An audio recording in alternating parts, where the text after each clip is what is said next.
Boss ఎలాంటి వాడంటే అందరు అమ్మాయిల మీద కన్ను వేయడం కంటే నా మీద కన్ను ఎక్కువ ఉండేది అతనికి. అసలు ఆ గోవాలో అయితే నా కొలీగ్స్ అమ్మాయిలు అబ్బాయిలు అనే తేడా లేకుండా అందరూ తాగుతున్నారు సార్. ఒక 2-3 సిప్స్, ఒక హాఫ్ గ్లాస్ అయిపోగానే నాకే కొంచెం తేడాగా, అది కొంచెం ఘాటుగా అనిపించింది. ఇంకా నాకు తర్వాత ఏం జరిగిందో మేడం నాకు అసలు తెలియదు మేడం.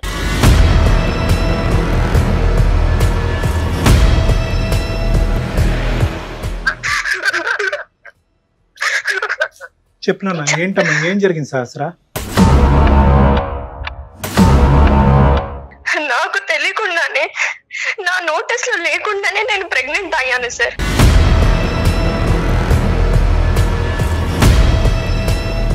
నేను ప్రతి రోజు ప్రతి నిమిషం గిల్టీగా ఫీల్ అవుతున్నాను మేడం.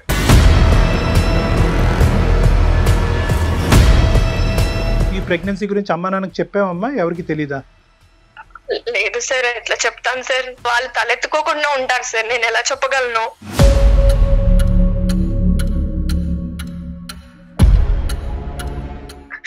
ఒక పసి బిడ్డని గ్రో అవ్వకుండానే చంపేశాను. ఒక చేత్తో ఒక రకంగా నులిపి చంపేసినట్టు చంపేశాను.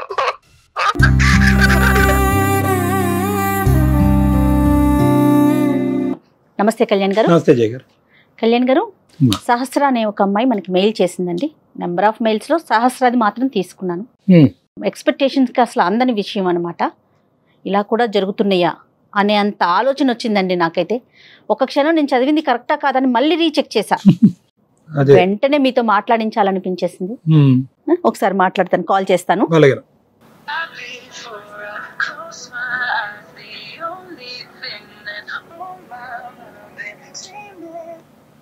హలో హలో, సహస్ర అండి? అవునండి.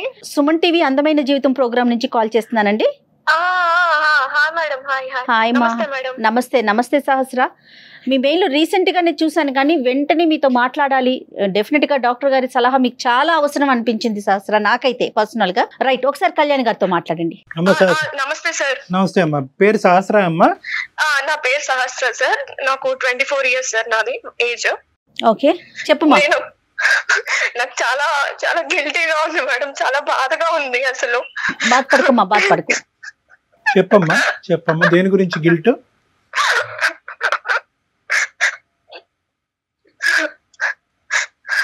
బాధపడకు తల్లి, చెప్పు, ఒకసారి మాట్లాడు. నేను చెప్పా కదండి, నేను 2 సార్లు రీచెక్ చేశా. చెప్పుమా. నేను ఒక ఇంటీరియర్ డిజైనర్ గా వర్క్ చేస్తున్నా మేడం బెంగళూరులో. Very good. నేను చాలా కామ్ గోయింగ్ అండ్ చాలా డెడికేటెడ్ పర్సన్ మేడం. వర్క్ పట్ల గానీ చాలా రెస్పెక్టబుల్ పొజిషన్ లో ఉన్నాను మేడం నేను. అలాంటి టైంలో నేను ఒక నిండు ప్రాణాన్ని, పసి పిండాన్ని నేను చేతులారా చంపేశాను మేడం.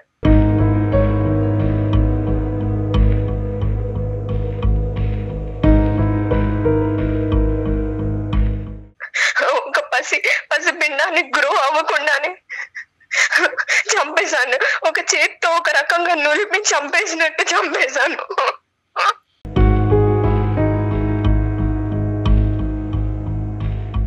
చెప్పినా ఏంటమ్మా, ఏం జరిగింది సహస్ర? నువ్వేంటి, చంపేయటం ఏంటి? అసలు ఏం జరిగిందమ్మా, కొంచెం డీటెయిల్డ్ గా చెప్పు. ఓకే సార్, చెప్తాను కదా సార్. నేను ఇంటీరియర్ డిజైనర్ గా ఒక కార్పొరేట్ కంపెనీలో వర్క్ చేస్తుంటే, అయితే అసలు ఎందుకు ఇంత గిల్టీగా, నిద్ర పట్టలేకుండా ఎందుకు ఇలా జరుగుతుందండి సార్? నేను ప్రెగ్నెంట్ అయ్యాను సార్.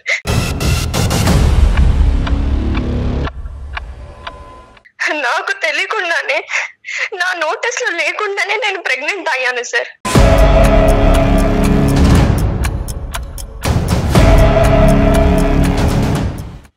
మీరు చెప్పండి సార్, అసలు ఒక నోటీస్ లేకుండా అసలు ప్రెగ్నెంట్ అవ్వడం అసలు ఏంటి సార్? ఇది అసలు ఇది కరెక్టేనా?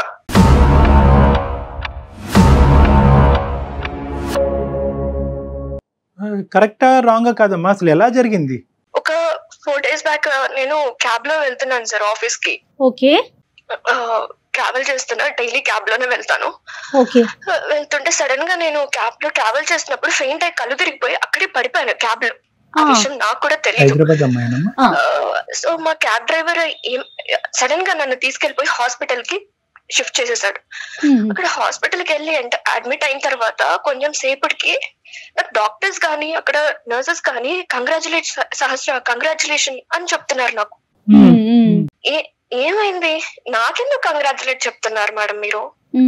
What I have done? నాకెందుకు? నేను హాస్పిటల్లో ఉండడం ఏంటి, నేను కళ్ళు తిరిగి పడిపోవడం ఏంటి అని వాళ్ళని క్వశ్చన్ చేశాను. లేదమ్మా ఇదిగో నీ రిపోర్ట్స్ ఇలా, నీ బ్లడ్ శాంపిల్స్ మేము టెస్ట్ చేసాము, ఇదిగో నీ రిపోర్ట్స్ ప్రెగ్నెంట్ అయ్యావు, పాజిటివ్ వచ్చింది అని చెప్పారు. నేను పాజిటివ్ అవ్వడం ఏంటి, మీరు ఎవరి రిపోర్ట్స్ ఎవరికి తెచ్చిస్తున్నారు? Might be reports mismatch అయిపోయాయేమో, వేరే వాళ్ళ రిపోర్ట్ సినిమాలో చూపించినట్టు వాళ్ళ రిపోర్ట్ నాకు ఇచ్చారేమో, ఒకసారి చూసుకోండి అని వాళ్ళ మీద గోల పెట్టేశాను మేడం. లేదమ్మా ఇది నీ పేరే, చూడు సహస్ర ఉంది, నీ ఏజ్ ఉంది, మీ క్యాబ్ డ్రైవరే అడ్మిట్ చేశారు. లేదు ఇది నాది కాదు అని నేను అక్కడ అల్లరి చేసేసి నేను ఇంకా వెంటనే రిటర్న్ అయిపోయాను నా రూమ్ కి. నేను ఉండే హాస్టల్లో, బెంగళూరులో హాస్టల్లో ఉంటాను, నేను వెళ్ళిపోయాను. అసలు రూమ్ కి వెళ్ళి ఏడుస్తున్నాను మేడం, బాధపడుతున్నాను. నేను చేయడం ఏంటి, నేను ప్రెగ్నెంట్ అవ్వడం ఏంటి, నా శాంపిల్స్ టెస్ట్ చేసి నేను పాజిటివ్ అవ్వడం ఏంటి అని కంగారు పడుతున్నాను మేడం. నిద్ర పట్టట్లేదు నాకు. అసలు ఏం జరిగింది మొత్తం మళ్ళీ ఒకసారి నేను టెస్ట్ చేసుకున్నాను మేడం. టెస్ట్ చేసుకుంటే మళ్ళీ ప్రెగ్నెన్సీ పాజిటివ్ వచ్చింది.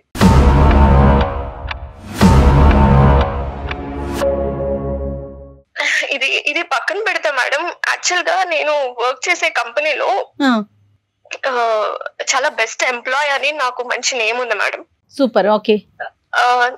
నేను చెప్పాను కదా, నాతో పాటు నా టీమ్ లో నేను వేసేది creative interior designing, creative work madam. నాదంతా ఆలోచనలు కానీ ఇవన్నీ క్రియేటివ్ ఆర్ట్ రిలేటెడ్ ఉంటది.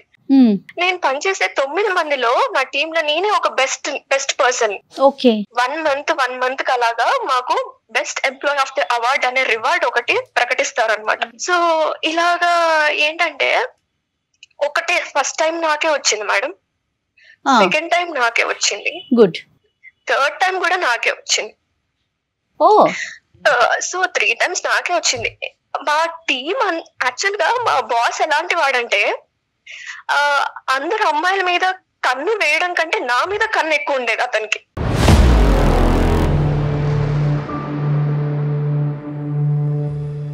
ఒక 2 months బ్యాక్ నాకు ఒకసారి ప్రపోజ్ కూడా చేశాడు.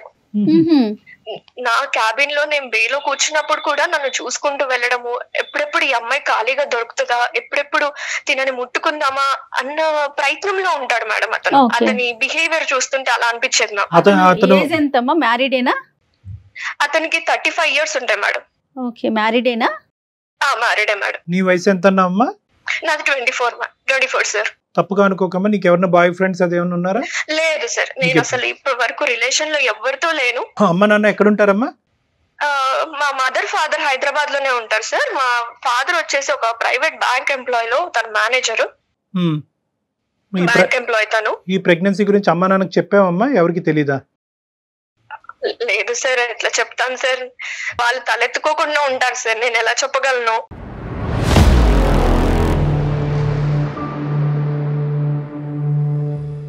ఎవరితోనే షేర్ చేసుకున్నారా? మాకే ఫస్ట్? మీకే ఫస్ట్ చెప్తున్నాను సార్, ఎందుకంటే నా బాధని చెప్పుకోలేక ఎవరితోటి, కొలీగ్స్ తో కానీ ఎవరితో చెప్పుకోలేక మళ్ళీ నన్ను డీగ్రేడ్ చేసి మళ్ళీ నన్ను వేలెత్తి చూపుతారని ఎవరికి చెప్పుకోలేదు సార్ నేను. ఈ బాస్ సంగతి కొద్దిగా చెప్పమ్మా. బాస్ ఎలా ఉంటాడంటే మేడం, నాతోటి చాలా ఎప్పుడెప్పుడు దొరుకుతుందా ఈ అమ్మాయి అన్నట్టు మాట్లాడతారు సార్. Right, okay. ఎప్పుడు చూసినా బాస్ ని పొగడ్డం, ఆ భజన చేస్తూనే ఉంటారు వీళ్ళందరూ, మిగతా ఎంప్లాయీస్ అంతా, మీ టీమ్ మెంబర్స్ అంతా. ఎందుకంటే ఆ ఎంప్లాయీస్ మైండ్ సెట్ ఎలా ఉంటదంటే ఇంక్రిమెంట్ కొట్టేయాలి, ఒక నెక్స్ట్ ప్రమోషన్ కి వెళ్ళాలి, ఆ బాస్ హెల్ప్ ఉంటేనే కదా మనం వెళ్ళేది అన్న మైండ్ సెట్ తోటి ఎప్పుడు ఆయన చుట్టూ భజన చేస్తూ ఆయన లంచ్ కి తీసుకెళ్లడం, డిన్నర్ కి తీసుకెళ్లడం ఇలా చేస్తూ ఉంటారు మేడం. వీళ్ళు నాకు 1, 2, 3 థర్డ్ టైం వరకు ఇలా రివార్డ్స్ వచ్చాయి కదా మేడం. మాకు ఎలా ఉంటదంటే ఒక్కసారికి ₹1,00,000 ఇస్తారు మేడం, 1 lakh ఒక రివార్డ్ బోనస్. నా సాలరీ ఏంటంటే మేడం, నాకు 75,000 సాలరీ. నాకు బోల్డ్ అన్ని ఈఎంఐలు ఉన్నాయి. ఒక ఈఎంఐలకి నాకు 47,000 అయిపోతుంది మేడం. ఇంకా బెంగళూరులో ఉండడానికి ఖర్చులు అవన్నీ నేను చూసుకుంటాను, కొన్ని ఇంటికి పంపిస్తూ ఉంటాను. ఓకేమా.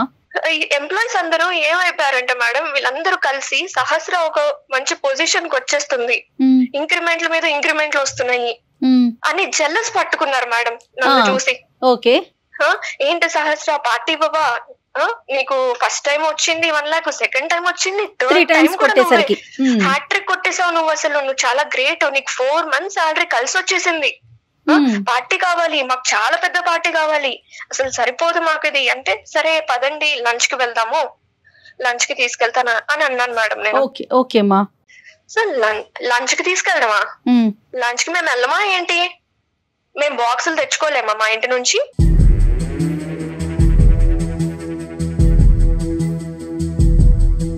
మేము ప్రిపేర్ చేసుకొని తెచ్చుకుంటాం. సరే డిన్నర్ కి వెళ్దాము, ఈ లంచ్ లో ఫుడ్లు మాకొద్దు, ఎక్కడికన్నా దూరంగా మంచిగా అవుటింగ్ కి వెళ్దాం.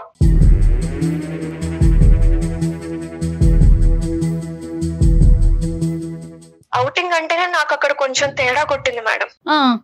అవుటింగ్ ఏంటి అని అయినా నాకు ఒకటి అర్థం కాదు డాక్టర్ గారు, వీళ్ళు పార్టీ అని అసలు తొబ్బేస్తున్నారు సార్. నాకైతే చిన్న అది వాళ్ళేమన్నా నా ప్రాజెక్ట్ వర్క్ లో హెల్ప్ చేశారా వాళ్ళు? అమ్మ వెరీ కామన్ కదా సహస్ర, ఇది ఇప్పుడు ఒక ఆఫీస్ లో మనం కలిసి వర్క్ చేసుకునేటప్పుడు ప్రతి చిన్న ఇన్సిడెంట్ కి అదొక అంటే గెట్ టుగెదర్ లాగా అన్నమాట. అది పెద్ద భూతద్దంలో చూడాల్సిన విషయం కాదేమో తల్లి. కార్పొరేట్ కల్చర్ లో పార్టీ ఇవ్వడం కామనే, అందుకోసమే నేను లంచ్ కి వెళ్దాము, మన టీం అందరం వెళ్దాము, మన లంచ్ కి వెళ్దాం, మంచి రెస్టారెంట్ లో ఫుడ్ తిందాం అని చెప్పాను. వాళ్ళ ఎక్స్పెక్టేషన్ ఏంటమ్మా, వాళ్ళకి ఏం కావాలి? అవుటింగ్ కి వెళ్ళాలి అంతేనమ్మా. సరే మీకేం కావాలి అని అడిగితే మాకు మంచిగా గ్రాండ్ పార్టీ కావాలి, అవుటింగ్ కి వెళ్దాము, గోవా వెళ్దాము అని అన్నారు. గోవా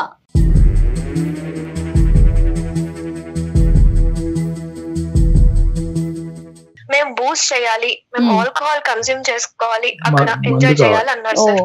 టీమ్ లో మొత్తం ఎంత మంది అంటే అమ్మాయిలు అబ్బాయిలు ఉన్నారమ్మా? అబ్బాయిలు అమ్మాయిలు ఇద్దరు ఉన్నారు మేడం. Okay okay.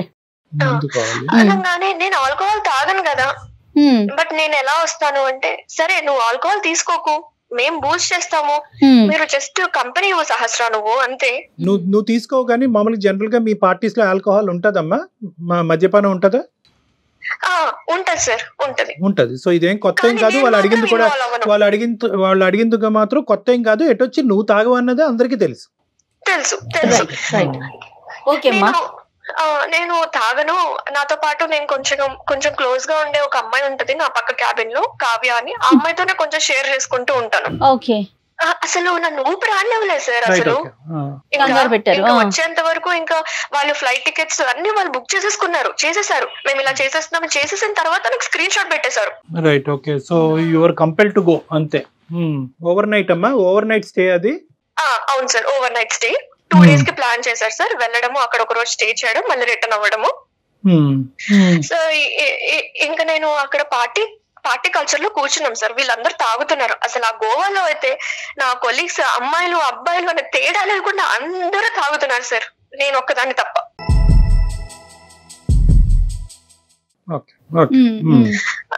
ఇంకా నాకు అయితే ఒక స్ప్రైట్ బాటిల్ ఇచ్చారు సార్.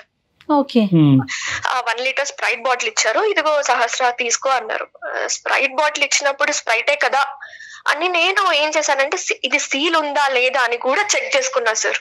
సీల్ ఉందా, ఇది సీల్డ్ బాటిలా కాదా అని చెక్ చేసుకుంటే సీల్ ఉంది సార్. ఎందుకు మీకు డౌట్ ఉండిందా సహస్ర? ఆల్రెడీ వాళ్ళు ఏమన్నా ఆల్కహాల్ కలిపారని? ఈ రోజుల్లో అది కామన్ కాబట్టి అమ్మాయి ఏమనుకుందంటే ఏమైనా లిక్విడ్ ఏమైనా రిమూవ్ చేసి కలుపుంటారేమో, సీల్ ఉంటే కనుక తిరగలేదు కదా అనుకుంది. Right sir, exactly. ఒక 2-3 సిప్స్, ఒక హాఫ్ గ్లాస్ అయిపోగానే నాకే కొంచెం తేడాగా, అది కొంచెం ఘాటుగా అనిపించింది. సరే అని నేను ఒక 1 glass తాగంగానే నేను అన్కాన్షియస్ అయిపోతున్నా సార్. నాకే కొంచెం డిజీనెస్ వచ్చేసి అంత కళ్ళు తిరుగుతున్నట్టు ఎలానో అనిపించింది.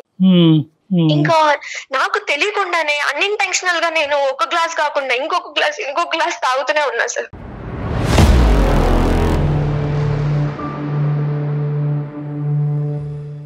అలా నాకు వాళ్ళు ఇంటెన్సిఫై చేశారు సార్. అలాగా తాగిచ్చేలాగా, తాగు అన్నట్టు వాళ్ళు తాగుతూ నాకు పోస్తున్నారు. అయితే నేను ఆ సబ్ కాన్షియస్ అయ్యే టైంలో నేను చూసుకుంటే ఏంటంటే, ఆ టేబుల్ మీద కొంచెం స్ప్రైట్ లో నుంచి కారుతున్నట్టు, ఎవరో ఒక బాటిల్ ఒలకపోస్తే, గ్లాస్ తెలియకుండా ఒలకపోస్తే టేబుల్ మీద అంతా ఎలా స్ప్రెడ్ అయిపోతుందో మేడం, అలా స్ప్రెడ్ అయిపోయింది ఆ టేబుల్. బాటిల్ లోంచి లీక్ అవుతుందమ్మా? బాటిల్లో లీకేజ్ ఉంది.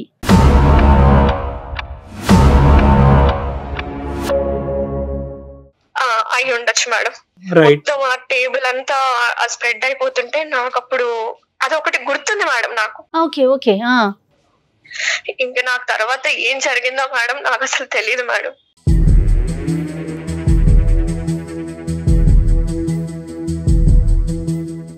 ఏం జరిగిందని ఆలోచించుకుంటే నేను రీసెంట్ టైమ్స్ లో ఎవరెవరిని కలిసాను, ఎవరెవరు నన్ను కలిసారు అని ఆలోచించుకుంటే గోవాకి గుర్తొచ్చింది మీకు. ఈ బాస్ కూడా వచ్చాడా? బాస్ కూడా వచ్చారమ్మా? నాకు తెలియదు మేడం మీరు అన్నట్టు. అయితే నాకు కూడా ఇలాగే డౌట్ వచ్చింది మేడం, ఇలాగే బాస్ కూడా వచ్చాడా ఏంటి అని. అయితే నేను చెప్పాను కదా మేడం, నా పక్క బేలో ఉండే కావ్య అనే అమ్మాయి నాకు కొంచెం క్లోజ్ గా ఉంటది కాబట్టి నాకు జరిగిన తర్వాత వెళ్ళిపోయాను ఇంటికి. మొన్న వెళ్ళి తనని కలిసి చంపబెట్టి ఒక్కటి కొట్టేశాను మేడం గట్టిగా. అసలు ఏం జరిగింది నువ్వు చెప్తావా చెప్పవా, ఆ రోజు ఏం జరిగింది, నన్ను ఏం చేశారు, నేను తాగిన తర్వాత అన్కాన్షియస్ అయ్యా, అక్కడి వరకే నాకు గుర్తుంది, తర్వాత ఏం చేశారు నన్ను చెప్తావా చెప్పవా అని బతిమలాడుకున్నాను మేడం. తర్వాత అమ్మాయి అసలు నోరిప్పట్లేదు, ఏం చెప్పట్లేదు మేడం అసలు. సో తనకి అంతా తెలిసేమో అని నేను ఇంకా తన కాళ్ళు కూడా పట్టుకున్నా మేడం, చెప్పమ్మా ప్లీజ్ ఏమైంది అని. అప్పుడు తను ఓపెన్ అప్ అయింది మేడం నా బాధను చూడలేక. ఓకే. అవును సహస్ర, పార్టీకి వెళ్ళాము, తర్వాత నిన్ను ఒక రూమ్ కి తీసుకెళ్లారు, షిఫ్ట్ చేశారు.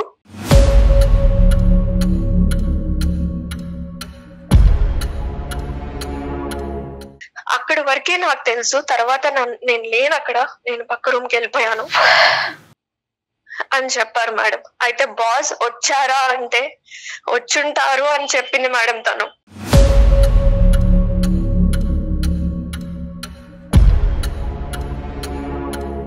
కదమ్మా, ఒక సీల్ తీనటువంటి బాటిల్ లోంచి ఎలా మిక్స్ చేస్తారమ్మా?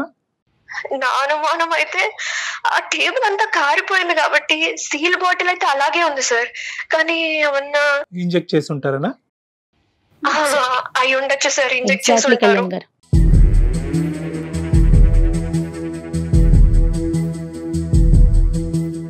ఇదంతా నలుగురు కూడబలుక్కుని ఈ విధంగా చేద్దాం అని చేసినటువంటి ఆలోచన అంటారా, లేదంటే ఒక్క మనిషికి వచ్చే ఆలోచన? లేకపోతే బాస్ ఇనిషియేషన్ తీసుకొని ఇలా పార్టీ అడుగు వెళ్ళండి అని చెప్పుండొచ్చేమో సార్. ఐడియా ఒక్కళ్ళది అయ్యి ఉండొచ్చు, ఆచరించినటువంటి వాళ్ళు చాలా మంది అయ్యి ఉండొచ్చు అని అనిపిస్తుంది కదమ్మా? నాకు అనిపిస్తుంది సార్. అవును. రైట్. ఇది కాకుండా ఇంకేదైనా కొరిలేట్ చేసుకోగలుగుతున్నామా, లేదంటే ఎంత ఆలోచించినా కూడా ఈ ఒక్క సంఘటన బట్టే కొరిలేషన్ వస్తుంది? ఎందుకంటే ఇలాంటి పార్టీలు పదే పదే జరగవు నీ జీవితంలో. ఈ స్థాయి పార్టీ బహుశా ఇది ఒకటే అయి ఉంటుంది కాబట్టి. నాకు మీరు అంటున్నట్టు కోరిలేట్ చేసుకోవాల్సిన ఒక గెస్సింగ్స్ గానీ సజెషన్స్ గానీ ఎక్కడ కనిపిస్తున్నాయి అంటే సార్, ఆ అమ్మాయి దగ్గరికి వెళ్ళినప్పుడు అవును నిన్ను ఒక రూమ్ కి తీసుకెళ్లారు, ఇంకంతే, ఇట్స్ క్లియర్ అమ్మా, తీసుకెళ్లారు. అలాగే ఆ బాసే ఇనిషియేట్ చేసి ఉంటాడు, అతను కూడా గోవా వచ్చి ఉంటాడు సార్ డెఫినెట్ గా. నేనైతే అబార్షన్ చేయించేసుకున్నా సార్, ఎందుకంటే ఇంకా నా లైఫ్ ఏముండదు సార్, ఇంకా నా లైఫ్ క్లోజ్ అయిపోయినట్టే. ఆ లోపల ప్రాణాన్ని నేను ఇంకా గ్రో చేస్తూ ఉంటే ఒక్కొక్క రోజు పోయే కొందికి, రోజులు గడిచే కొందికి ఇంకా నేనే డేంజర్ జోన్ లో పడుతున్నాను సార్.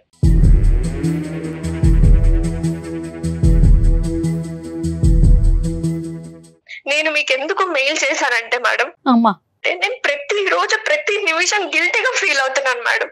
నాకు అన్నం తినబుద్ధి కావట్లేదు, ఏం చేయబుద్ధి కావట్లేదు, ఒక్కదాన్నే రూమ్ లో ఉండి ఏడ్చుకుంటూ బతుకుతున్నాను మేడం. ప్రతి నిమిషం ఏదైనా పని స్టార్ట్ చేసినా సరే నాకు అదే గుర్తొస్తుంది.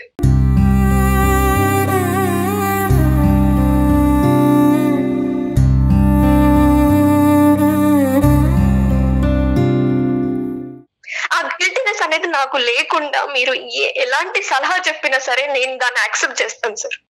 ఎలాంటి సలహా చెప్పినా కూడా నిన్ను సేద తీర్చగలిగేటటువంటి ఇది లేదేమో అని నాకు అనిపిస్తుందమ్మా. బట్ స్టిల్ నేను ఒక అటెంప్ట్ అయితే చేస్తాను. ఎందుకంటే ఇక్కడ ఎంత కాదనుకున్నా కూడా మిక్స్డ్ ఇమోషన్స్.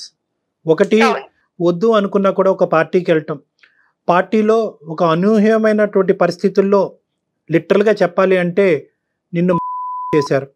ఒకరు చేశారా, నలుగురు చేశారా అనేటటువంటిది అర్థం కానటువంటి దుర్భర పరిస్థితి. ఒకరు చేస్తే ఎంతమంది సహకరించారు అనేటటువంటి పరిస్థితి.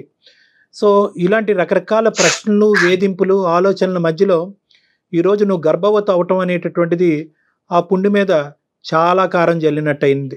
గర్భవతిగా ఉండటానికి నేను సమాజంలో తలెత్తుకోలేను, నా తల్లిదండ్రులకి సమాధానం చెప్పుకోలేను. ఏ తప్పు చేయనటువంటి నేను ఈరోజు ఒక పసికొందుని నేను భూప్రపంచం మీద తీసుకొచ్చి వాళ్ళకి ఏం సమాధానం చెప్తాను అనేటటువంటి ఆలోచనతో, నీకు ఇష్టం లేకపోయినా నిన్ను నువ్వు చంపుకోవటం అనేటటువంటిది ఇంకా ఈజీ ఏమో, అలాంటి ఆలోచనతో నువ్వు అబార్షన్ చేయించుకున్నావు.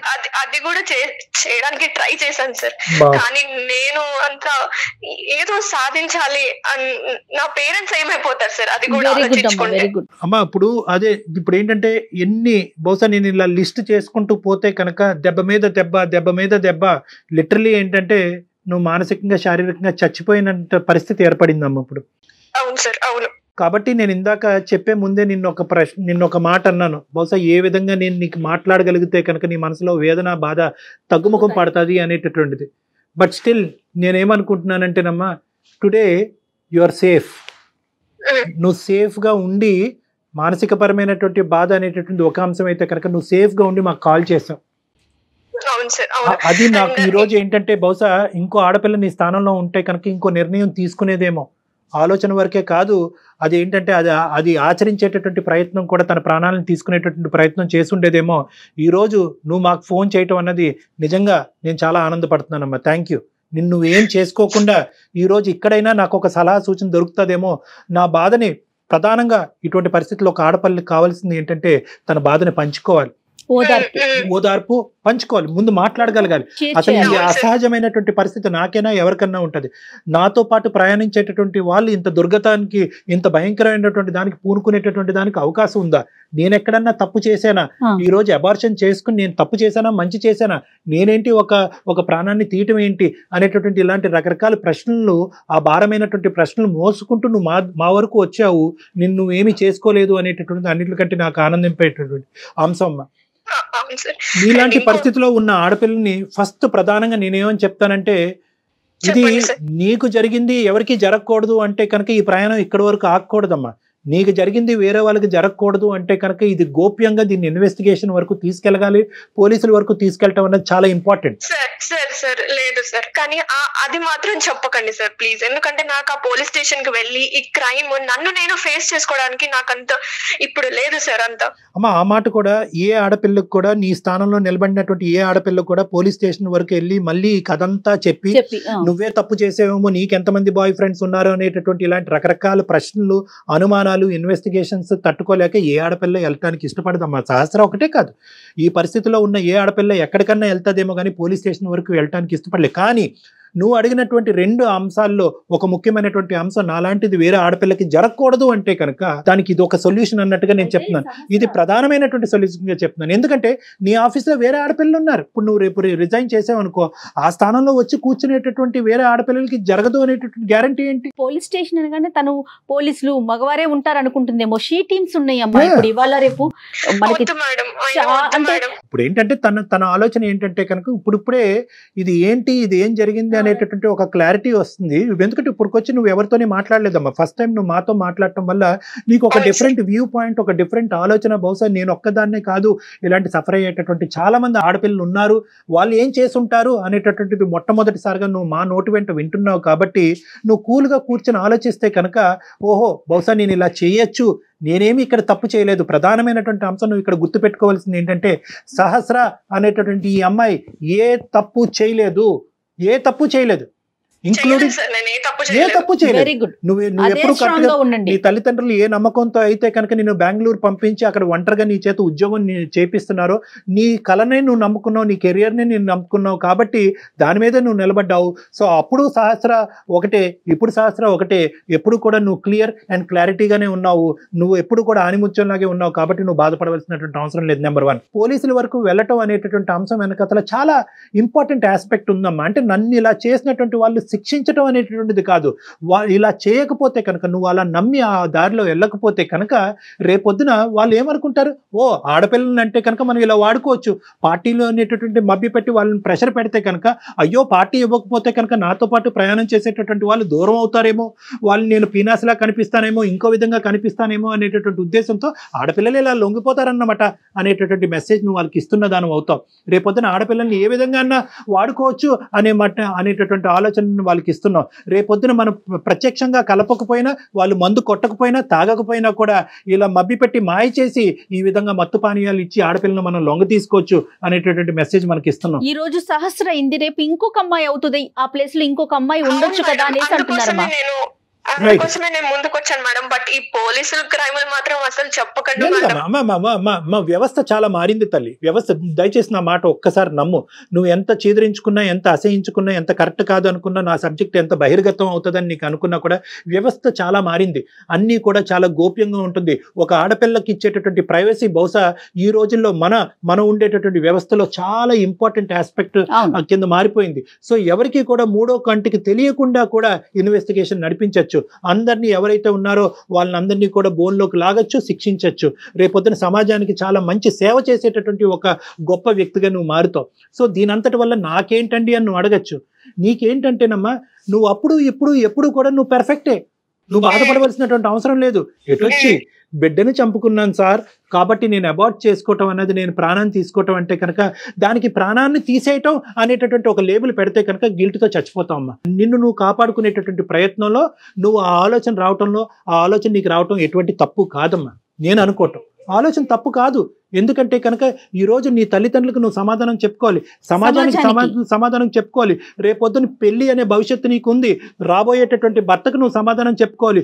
ఒక బిడ్డను తీసుకుని నడి సమాజంలోకి నువ్వు వెళ్తే కనుక ఈ సమాజం నిన్నేం గౌరవంగా చూడదమ్మా. నిన్నేమంటది అంటే, అదిగో ఏదో తప్పు చేసింది కాబట్టి ఈరోజు బిడ్డను ఎత్తుకుని తిరుగుతుంది, ఈ అమ్మాయి తప్పుడు మనిషి అని చెప్పి ఏ క్యారెక్టర్ అయితే కనుక నువ్వు నీ తల్లిదండ్రులు ఎప్పుడు కూడా కల్లో కూడా ఊహించుకోరో ఆ ముద్ర నీ మీద పడబోతుంది. కాబట్టి ఈరోజు నువ్వు సమయస్ఫూర్తితోనే ఒక ఆలోచన చేసావని నేను అంటున్నానమ్మా. ఒకప్పుడు నువ్వు అబార్ట్ చేసుకోకుండా మా దగ్గరికి వచ్చుంటే కనుక, తల్లి ఇది నీ ఇష్టం, నీ ఆలోచన బట్టి నువ్వు నిర్ణయం తీసుకో, మేము దాని మీద ప్రెషర్ చేయలేము, అలా చేయటం అనేటటువంటి చట్టరీత్యా వ్యతిరేకం అని చెప్పుండేవాళ్ళం. కానీ నువ్వు ఆల్రెడీ ఒక నిర్ణయం తీసుకుని దాన్ని ఆచరించావు కాబట్టి నువ్వు చేసినటువంటి దాంట్లో గిల్ట్ ఫీల్ అవ్వాల్సినటువంటి అవసరం లేదు. నిన్ను, నీ కుటుంబాన్ని, నీ ఫ్యూచర్ని కాపాడుకునేటటువంటి ప్రయత్నంలో నువ్వు తీసుకున్న నిర్ణయం కాబట్టి దాన్ని నేను తప్పుగా అయితే నేను భావించట్లేదు, ఆ విధంగా నేను చూడట్లేదు. ఇంతకు ముందు మీరు కాల్ చేయక ముందు కూడా నాకు అదే గిల్ట్ ఉంది సార్.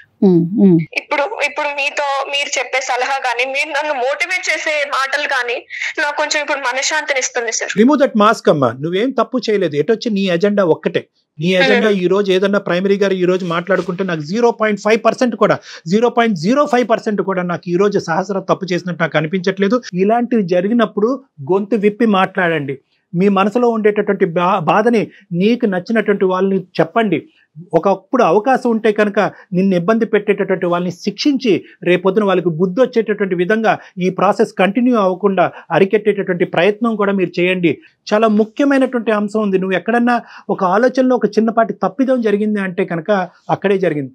నీ భావం గురించి, నీ యొక్క వ్యక్తిత్వం గురించి, నీ మనసులో ఉండేటటువంటి ఆలోచన గురించి ఎప్పుడు కూడా ఏ ఆడపిల్లైనా నిలబడాలమ్మా. నాకు పార్టీలు నచ్చవంటే నచ్చవు, అంతే, ఫుల్ స్టాప్. నో అంటే నోనే. రండి, ఒక బిర్యానీ ప్యాకెట్ తెచ్చుకుని ఇక్కడ టేబుల్ మీద కూర్చొని తిందాం సరదా.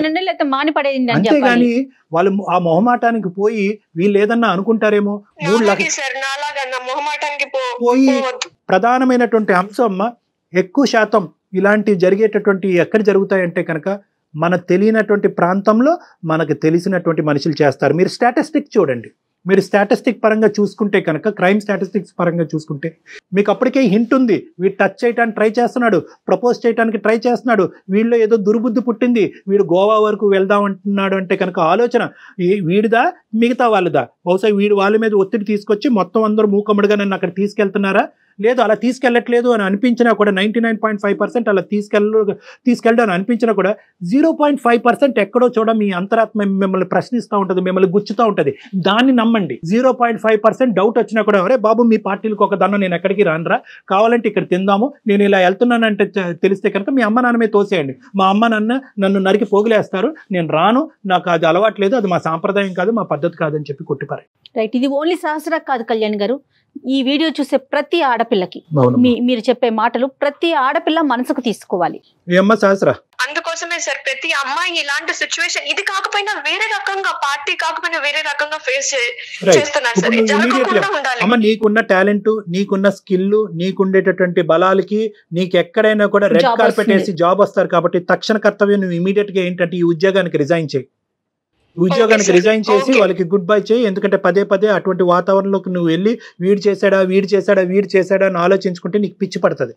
నెంబర్ 2 ఏంటంటే అస్సలు ఎటువంటి సంకోచం లేకుండా కావాలంటే మేము మొత్తం మన అందమైన జీవితం టీం మొత్తం అంతా కూడా నీ వెంటంటూ ఉంటారు. నీకు కావాల్సినటువంటి సపోర్ట్ ఇస్తారు. మనందరం కలిపి ఏ పోలీస్ స్టేషన్లో కంప్లైంట్ పెడదాం, ఆ పోలీస్ స్టేషన్లో మనం కంప్లైంట్ పెట్టి వాళ్ళందరినీ శిక్ష పడేటటువంటి విధంగా ఎవరైతే ఇందులో ఇన్వాల్వ్ అయ్యి ఉన్నారో, ఆలోచన వచ్చినటువంటి వాళ్ళు, ఆచరించినటువంటి వాళ్ళు, దాచిపెట్టినటువంటి వాళ్ళు, ముగ్గురిని శిక్షించాలి. మా దగ్గరికి రా, లేదంటే మా కాంటాక్ట్ నెంబర్ ఇస్తాము, నువ్వు మా దగ్గర రా, ఇంకా కూర్చొని మనం డిస్కస్ చేసుకుందాం. ఎందుకంటే మీ పేరెంట్స్ని ఇందులో ఇన్వాల్వ్ చేయాలని నువ్వు అనుకోవట్లేదు కాబట్టి, నువ్వు మేజర్ కాబట్టి నీకు ఆ నిర్ణయం తీసుకునేటటువంటి హక్కు ఉంది.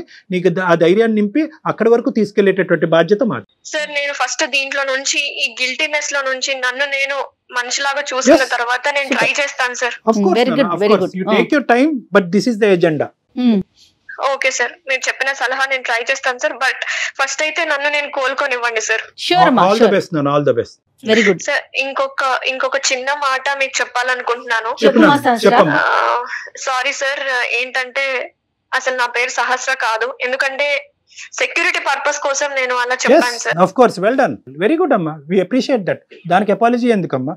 Thank you sir. All the best అమ్మా, గుడ్ లక్ అమ్మా, టేక్ కేర్, బాయ్ అమ్మా, జాగ్రత్త అమ్మా. Bye sir.